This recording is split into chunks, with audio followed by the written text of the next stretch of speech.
If you're a homeowner, you know the importance of keeping your house in order and up to code, but it's also protecting your home's value. Our KC Live home and real estate expert Elizabeth Sady is here to share some common inspection finds that you can complete now to prevent those big costs down the road. It's all about maintaining your home now, preserving the value. What should folks be doing? Yes, no, it's all because it's a lot of people worry about updating and making changes, but it's about maintaining. So let's start with what to expect when it's inspection time when you do sell. Okay. Inspectors these days are very detail oriented. I mean, you're going to do a structural examination. They're going to come look at your foundation. They're going to come look at your rafters in your attic and those traditional things. But they also go around and they test every outlet. They're going to test the appliances. They're going to open and close every door, every window.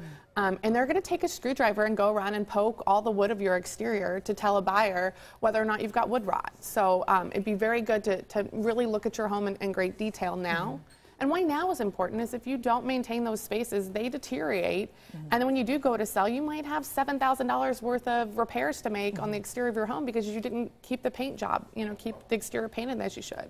If you prevent now, it costs you much less as opposed to when you wait and then you're like, ouch, Exactly. that big bill. Okay, now some people struggle with water in their basement.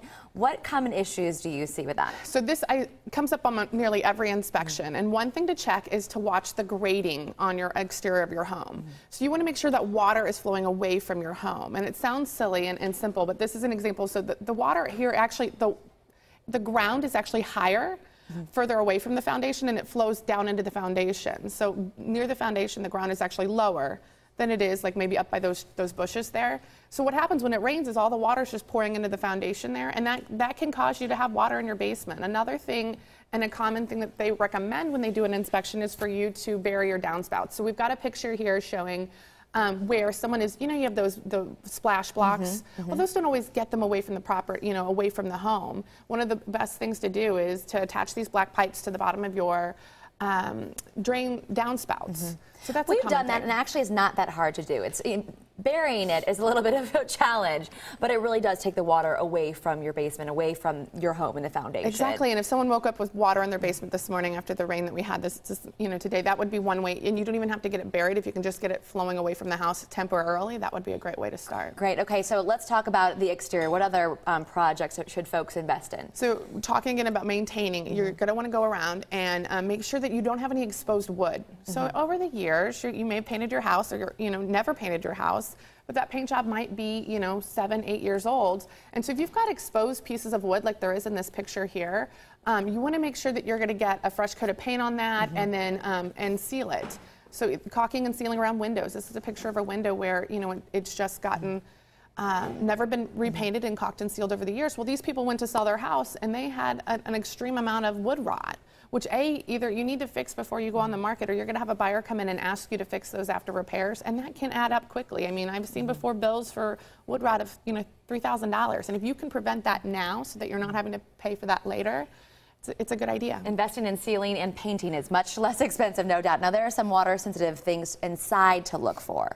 Yes. So sometimes people notice in their shower that the grout is getting a little thin or it's cracked. Or around the bottom, around your shower pan at the bottom, make sure that that's caulked and sealed at all times too, because if water gets in there behind those tiles, it can cause the wall behind it to deteriorate. And then you've got where tiles are loose and falling.